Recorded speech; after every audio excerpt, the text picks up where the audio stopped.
nag-file sila ng case sa Supreme Court. No? Siguro sinasabi nila, hintayin natin yon. Pero ang problema niya, legally, wala namang TRO nilabas sa Supreme Court. Hindi pinigilan ang executive. So for now, no? Na wag ituloy ang pag-aaresto sa warrant, pag-i-implement ng warrant of arrest. Kasi DOJ, sabi nila, wala nang impediment para arrestin si Bato. So they're actually going to arrest him. Kaya yung NBI, ready rin yan. Ano? Ngayon, nag-file sila sa Supreme Court, hindi ibig sabihin na maghintay tayo. Kasi yung Supreme Court, kung gusto nilang maghintay tayo, mag-i-issue siya ng TRO. Kasi hindi mo alam kung kailan mag-decision ng Supreme Court. So, ano yun excuse lang yun na meron pa akong legal remedies. The fact is, may warrant of arrest, kailangan i-implement siya ng executive branch until pigilan sila ng Supreme Court. The only body, legal body in the Philippines na sasabihin, huwag niyong gawin mo na yan. Kasi pag nahuli siya, inaresto siya, walang illegal doon. Yun ayon sa batas, hanggat hindi siya pinipigilan ng Supreme Court. So for now, kung ma-aresto siya, yun na yun. I mean, hindi pwedeng sabihin, hintayin muna natin yung legal remedies. Wala namang TRO. So, yung ganong excuse, hindi dapat natin pinakikinggan yun. Okay po yun. Very, very well said, attorney. Now, dito, attorney, kung hindi sumuko si Bato sa mga otoridad, may obstruction of justice case ba laban sa kanya, attorney? At sa sino mang, nagpatago sa kanya, Attorney Jojo? Hindi naman siya magiging obstruction of justice kasi nagtatago lang siya, no? Ngayon, ang magiging status niya under Philippine law, actually fugitive. Kapag fugitive ka, tumatakbo ka sa warrant of arrest, wala kang standing to seek any legal remedy sa court. Yan ang ruling ng Supreme Court. Kaya yung sitwasyon niya ngayon, tumatakbo siya sa batas, sa definition ng batas, fugitive siya.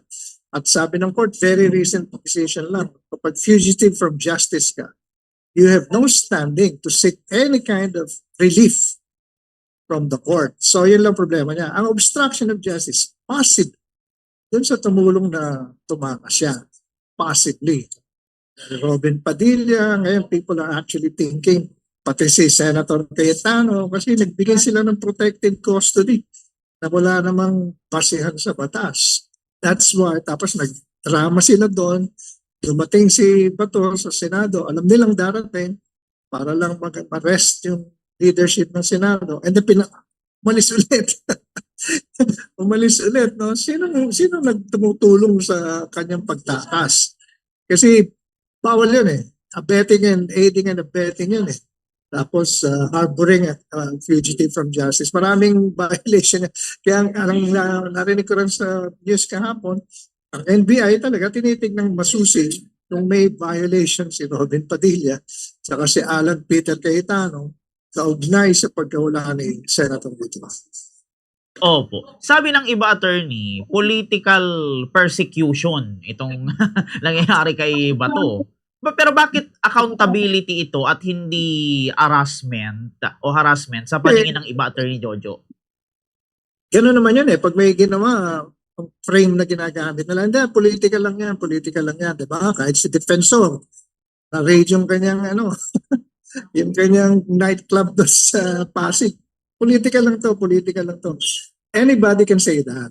Okay? Pero itong problema nila, merong ebidensya. Kasi kung may ebidensya, may basihan sa pag-aresto, sa pag-charge. Kasi kung walang basihan, i-dismiss naman ng court yan So ngayon, may basihan So you cannot just put it in a political frame. Porque politicians yung involved, therefore lahat na nangyayari sa kanila, political persecution. Pwede yun, pero in fact, may legal basis Yan ang problema. Sagutin nyo yung legal basis. Hindi lang sasabihin natin politika and therefore invalid yan. Kasi nagpe-presenta tayo sa court. The court naman natin is supposedly independent saka constitutional body. They can say kung talagang mali ito o hindi mali ito. Kasi marami naman talagang political persecution na nakita tayo. Si Laila de Lima, nakulong ng 7 years. For what? Nothing. Yun yung political persecution. Wala talagang basis yun from the beginning. Kasi yung mga testimonies galing dun sa mga nakakulong eh.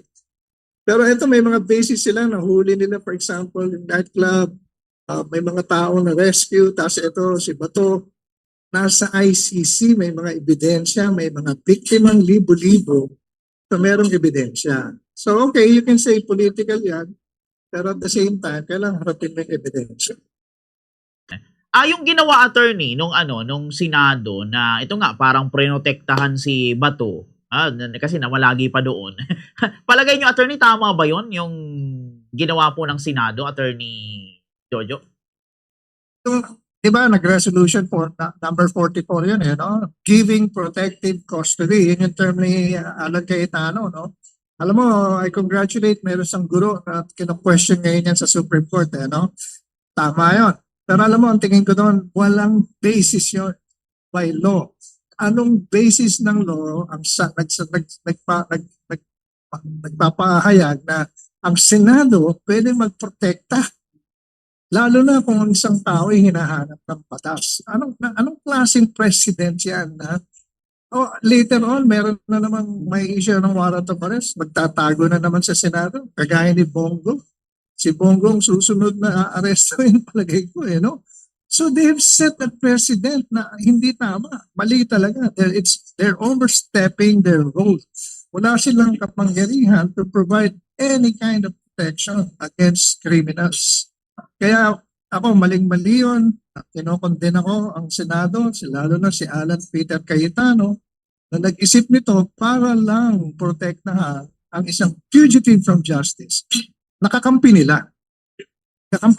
Imagine mo kung yung minority yung gumawa niyan, yung grupo na yan at sinabi, hindi niyo pwedeng arrestin. Dito siya sa Senado, etc. Kaya lang, they found out na mahirap din palang anuhin si Pato sa Senado, no? I-house. Kasi magulo. Nagkakagulo. Kaya I think, umalis ka muna rito kasi nagkakagulo na yung Senado. Mukha tayong circus dito. May barilan pa. Pero legally, walang ipapakitang basis si Alan Peter Cayetano to say, legal itong ginagawa namin sa pagprotekta kay Bato. Nag-issue pa sila ng resolution. Kaya ngayon, kina-question sa Supreme Court yun, hopefully, gumawa ng decision ng Supreme Court na naayon sa ating batas. Opo. So ito attorney, para lang ma-educate yung ating mga audience.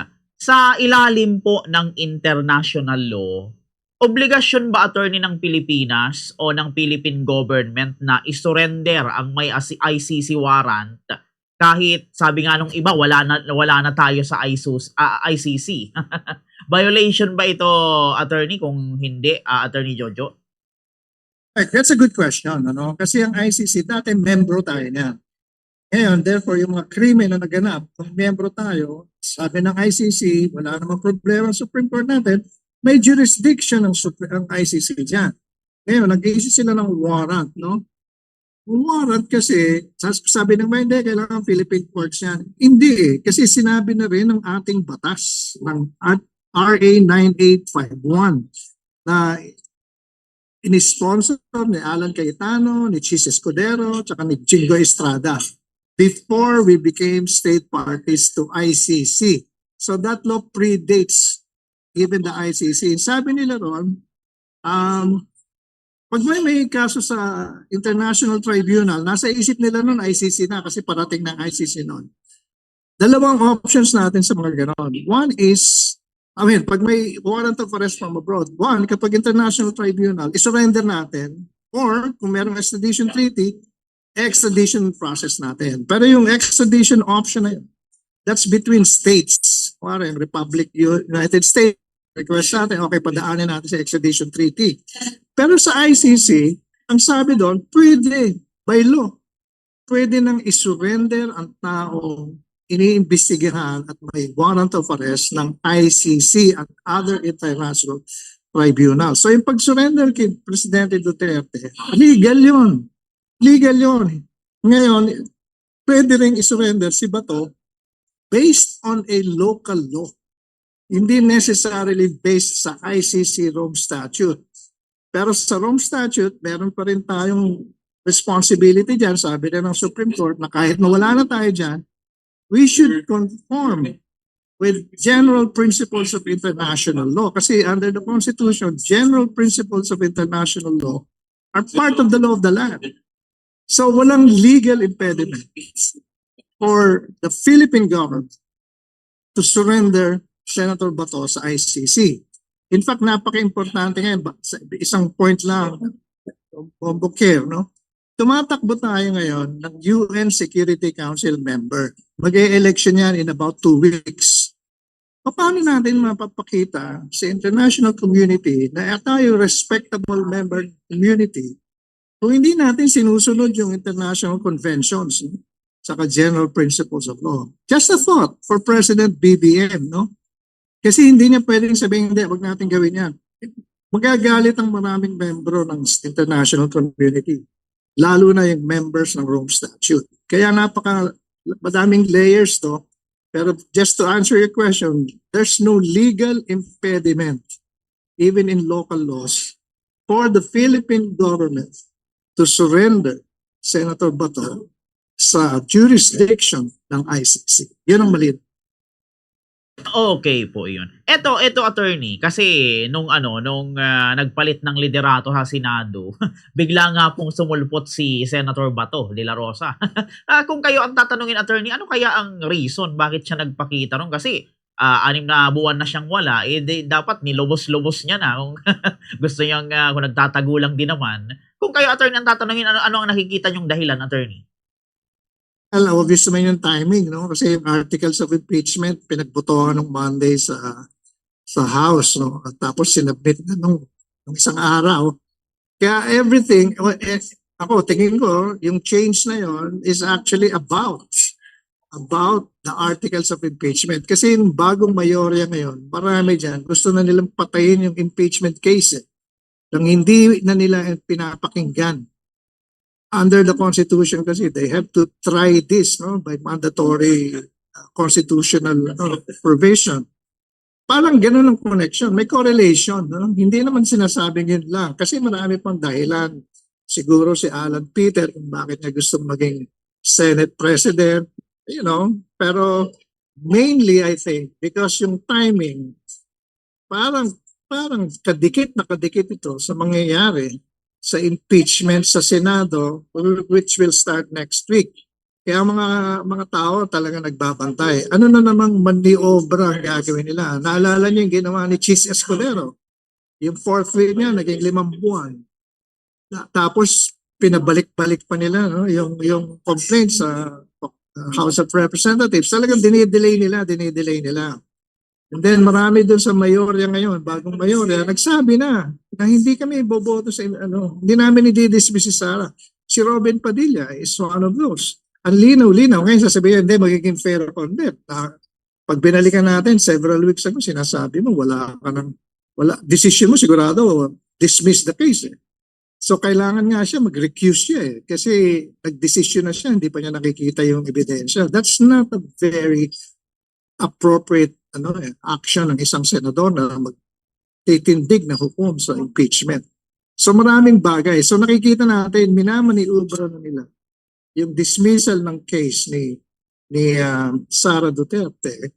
Kaya nagkaroon ng leadership change. I think primarily because of that. May not be the only reason, pero it's primarily because of that. Kaya kailangan bantayan ng taong bayan ang galaw ni Alan Peter Cayetano starting next week sa impeachment court. Opo, iyon. Ito attorney, puntahan natin yung nangyaring putukan sa Senado noong nakaraang Miyerkules ng gabi. Ano ang masabi niyo doon, attorney? Palagay niyo ba may kinalaman yun, attorney, sa impeachment, kay Senator Bato, o nagkataon lang, attorney Jojo? Alam mo, marami nagsasabi kasi staged din no? Ako, hindi ko naman alam ang gusto kong sabihin tungkol yan, pero nagsasabing nangyari yon dahil gusto nilang ma-distract mga tao tapos pinatakas nila si Bato. Pero one thing clear for me. One thing clear for me. Ang unang pumutok ay yung OSAA, yung Senate Security, na hindi mga police necessarily, no? Tapos, sila yung unang pumutok. At napakadaming putok ang ginamit.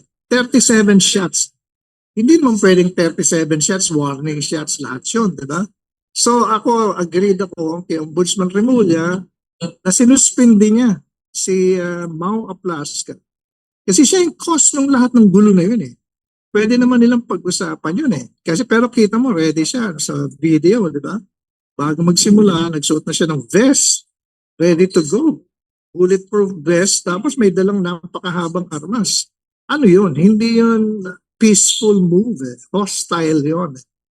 Kaya maraming scenario, but one thing clear for me, mali doon ang USAA. And I think charges should be filed against people. Bawal yung magpapaputo ka lang eh. Hindi ka naman police, no? At sa police naman, merong very specific instructions kung kailan ka magbo-warning shot na hindi sinunod ni Aplasca. So that's one thing clear for me. Nag-i-investigate pa sila, whatever is the reason, nandun yung NBI sa GSIS, ang kiniklaim na naman ng mga mayorya, lalo na si Alan Peter Cayetano, may papuk-puk-puk pa ng table, under attack daw sila. Paano naman nangyaring under attack sila? Hindi naman totoo yun kasi hindi naman sumugod ang NBI sa loob ng Senate building. They're not. It's not true. It's talagang sabi nga ng isang commentator, Cayetano is probably the biggest liar of them all. Gumagawa siya ng senaryo, panay ang FB live niya to distract us, no? Ang tawag doon, gaslighting eh. Tinutulak niya yung hindi tamang naratibo para sa kapakanan niya. So, yan ang aking pananaw doon na Bombo Care. Opo, iyon. Tapos ito pa, attorney, yun nga, wala na po si Senator Bato sa Senado. Hindi na natin alam kung nasaan. Ngayon, attorney, kayo ba naniniwala, attorney, na merong nagpataka sa kanya? O talagang kusa na lang siyang umalis?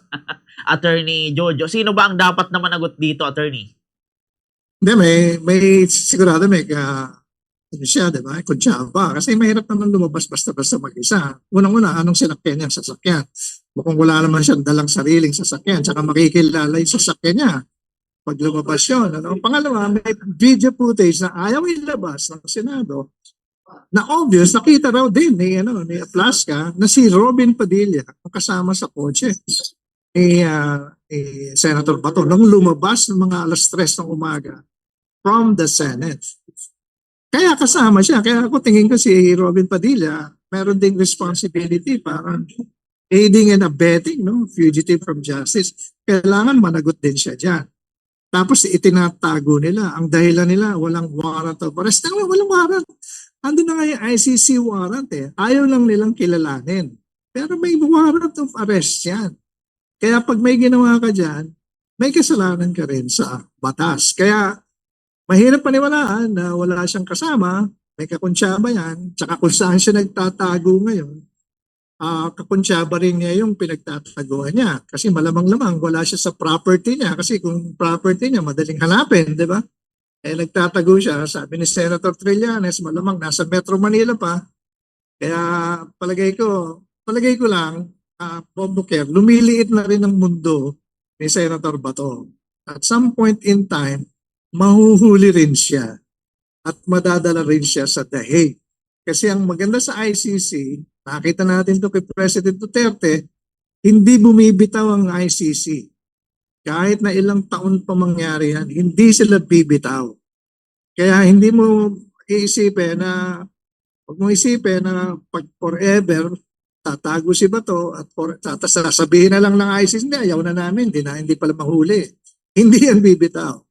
Kaya maghihintay yan at some point in time, pupunta rin sa The Hague si Bato at lumiliit na ngayon ang kanyang mundo. Kasi hinahanap na siya ng NBI at sabi ng DOJ, pwede siyang arestuhin. At lalo na ngayon, tumakas siya at nagkaroon pa ng gulo. Talagang determinado ang law enforcement, especially ang NBI, para arestin siya at dalhin siya sa The Hague. Opo, yun. Pero parang dito, attorney, parang hindi papayag yung mga kaalyado ni Bato. Sila Senator Robin, sila Senator Bongo. Pero ito, attorney, may sakali man, may power ba yung Senado na harangin ang arrest ng kapwa senador, attorney? Sino ba, attorney, ang mas may kapangyarihan? Yung Senate rules? O Rome Statute ng Philippine Supreme Court, mga ganon, ng 2021 ruling, attorney Jojo? Hindi, ang law enforcement may power, no? Talagang power of the police tawag doon, no?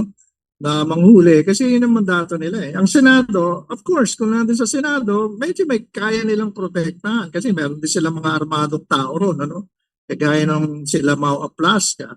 Pero paglabas niya, hindi na yan pwedeng magkakawag yung Senado. Ano gagawin nila? Papadala nila yung OSAA dun sa nahuli si Bato tapos mag-armed confrontation sila para protektahan si Bato. Then you will see the full force of the state to be against them, no? Ang daming kapulisan diyan na pwedeng gamitin. Kahit nga si Duterte walang nagawa, no? Despite the fact na ang dami ng tao dun sa labas ng airport, kailangan lang determinado ang executive kaya ni General Torre ginawa niya, diretso ka. Mahirap pigilin yon. Mahirap pigilin yon kahit na maraming magagalit. And I think, ano naman yon? Yun naman ang tamang gawin. Kasi by rule of law, hindi natin pwedeng pabayaan ng mga taong criminal, allegedly, na paikot-ikot lang dyan. Yun yung tinatawag na impunity. Kailangan pag may ginawa ka, may accountability ka. Ang gusto ng marami, impunity.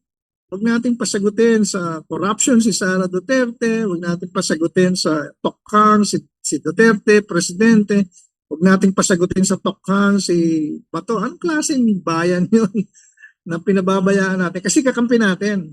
Ang tawag doon, Bokir, is identity politics. No? Hindi na importante kung ano yung tama. Importante, sino yung kaibigan ko dito? Saan ako nakaka-identify? Tama o mali? Kakampihan ko to. Ganun nangyari sa atin. Hindi yun maganda sa demokrasya. Opo. Tapos ito pa, attorney, kung halimbawa attorney si Senator Cayetano o si Senator Padilla na patunayang tumulong kay Senator Bato, ano yung mangyayari doon, attorney? Automatic bang expulsion yun sa Senado, attorney Jojo? I think meron silang rules doon, no, sa ethics committee. Pangalawa, makukulong sila, diba? Paano sila? Para si De Lima, no, nakulong. Tapos yung kanyang term bilang senador, no? Parang ganun din. Meron ng example eh. Meron ng model, no? Kaya I think ganun mangyayari doon. Pero maganda rin yung punto na sinasabi mo. Basically ngayon, kasi yung mayoryang 13, hindi na 13 ngayon, di ba? Kasi si Bato hindi na makakaboto eh. Kaya pag challenge na naman sila, yung 12 na yon, 12 na lang sila, yung kabila, kailangan ng 3 yata, 3 boto na lang. Eh, ngayon, may movement na naman eh. Ang balita ko na gulo-gulo nga ng Senate ngayon eh. Katatawanan ang nangyayari sa Senate ngayon. Kasi gano'n ang pangyayari, no? Kaya, pag siyempre, nagkaroon sila ng responsibility, yung dalawa na yon, hindi yun makakaboto rin. At hindi na rin sila magiging senador. Kaya tignan natin, marami nagpe-predict na itong Senate presidency ni Alan Cayetano hindi masyado magtatagal to. Kasi nga napaka-volatile yung kanyang majority, 13, nawala pa si Robin. Yung kabilang kailangan nila 13 votes naman din. So I think nag-uusap-usap sila kung sino acceptable na Senate President at baka lumipat pa rin yung iba sa magiging bagong na namang mayorya sa Senado. Opo, yun. And ito, attorney, legal ba, attorney, na gamitin yung Senate premises para i-shield ang isang tao sa arrest warrant, attorney Jojo? No, I've said kanina, walang legal basis yan eh. Talagang lumagpas sa kanilang poder yung mga senador na bumoto sa resolution niyan at nagbigay ng protective custody. Saan mo nakita sa batas yan? Walang ganyan sa batas. You cannot protect a criminal. May immunity yung mga senadors under the Constitution from arrest. Pero very, very limited. One, kapag sila ay charged with a crime with penalty of 6 years and under. So kapag mataas yung penalty mo, wala rin yung immunity na yon. Pangalawa, dapat yung immunity na yon is during the time when the Senate is in session. So dalawa yun eh. Both of which, yung definitely, yung 6 years, hindi na applicable kay Bato yun. So wala na siyang immunity kasi crimes against humanity, ang sentence niya 30 years sa ICC. Pangalawa, yung immunity, pagtapos ng June 5, in a few weeks, tapos na yung session ng Senado. Wala nang immunity yung mga senators after that session date. Kaya napakanipis, no? Ng claim for immunity from arrest. Kaya dapat pwede na yun kung ganon, sabihin ng Senado, hindi, immune yan under the Constitution. Hindi ganon Kaya walang basis talaga na sasabihin ng Senador na gagrant namin siya ng protective immunity. In other words, in-extend namin ng kanyang immunity pero hindi naman valid under the Constitution. At eto, dito ka, pumunta ka, safe harbor, yung Senate offices at walang gagalaw sa iyo dito. Hindi nila alam, actually, ang NBI pwede mag-aresto kahit saan Wala naman then, of course, sasabihin nila, dinidisrespeto, yun yung argument no? Dinidisrespeto ninyo ang Senado. Sino bang unang nagdisrespeto sa Senado? Si Senator Bato, hindi pumasok ng 6 na buwan Hindi ba pagdidisrespect yun sa Senado? So, it's talagang tragic, comic situation ang Senado ngayon.